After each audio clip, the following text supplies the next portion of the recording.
Sir, Karnataka, Tamil Nadu और केरल ने जो पेंडिंग सेंट्रल असिस्टेंस के मुद्दे के लिए आंदोलन करना शुरू किया है, उसको लेकर आपका क्या मानना है? और क्या इस आंदोलन के जरिए मोदी सरकार के खिलाफ में माहौल बन पाएगा? देखो, ये उनकी निराशा की पराकाष्ठा है। हो सकता है सही हो। कर्नाटक ने शुरुआत की है। उन्होंने एक पेज का विज्ञापन छापा अखबार में, महात्मा गांधी की ढाल लेके उसकी तस्वीर लगा के पीछे वो लाठी पकड़ के चल रहे हैं कि दिल्ली चलो। क्यों चलो? हमारा पैसा, हमारा टैक्स है। दिल्ली में उनका कहना है कि हमारे 1,87,00,000 करोड़ जो है ना, 1,87,00,000 करोड़ का भारत सरकार से हमारा हिस्सा जो है टैक्सेस का, रेवेन्यू शेयरिंग जो है वो आना बाकी है। जंतर मंतर पे किया, पीछे पीछे तमिलनाडु के चीफ मिनिस्टर आ गए, अब केरल के चीफ मिनिस्टर आ गए वहाँ पे जो है। तो सीतारामन ने जवाब दिया इसका। उन्होंने कहा कि मिस्चीवियस एलिगेशन है।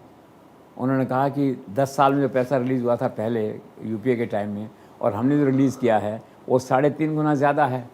तो एक डिबेट चल गई है आपस में इसको लेकर के जो है, और एक नए तरह की राजनीति हो रही है कि अखबार में ऐसा विज्ञापन पहली बार मैंने देखा। इतना साहस गवर्नमेंट का कि अखबार में ही विज्ञापन देके, तो सरेआम बगावत होगी ना। अब मैं नहीं कह रहा कि उचित है कि अनुचित है, लेकिन एक टकराव की पराकाष्ठा की तरफ बढ़ रहे हैं। ये 3 राज्य तो हो ही गए हैं, इक्का दुक्का और को इसमें शामिल हो जाएंगे। और भारत सरकार का स्टैंड अपना क्लियर है, वो आंकड़े लेके बता रहे हैं कि ऐसा नहीं है, वैसा नहीं है।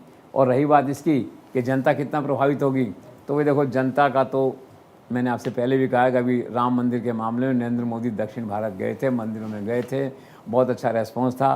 तो दिल्ली में इन 3 राज्यों के आने का और माहौल बनाने का कोई वाइटल इम्पैक्ट पड़े ऐसा मुझे नहीं लगता। लेकिन हाँ, एक 10-20% होता है कि एक माहौल बनता है उस राज्य में भी कि सारे वहाँ के एमएलए आ गए, मंत्री आ गए और नेता आ गए, चीफ मिनिस्टर आ गए, यहाँ पे मार्च कर रहे हैं, जा रहे हैं, आ रहे हैं। तो उससे क्या, जो राम मंदिर का इम्पैक्ट था साउथ के अंदर, उसको थोड़ा सा कम करने की कोशिश ये लोग उस तरह से कर रहे हैं। लेकिन कोई मेजर इम्पैक्ट हो ऐसा मुझे लगता नहीं है। Public memory is very short, और चुनाव में 2 महीने पड़े हैं अभी।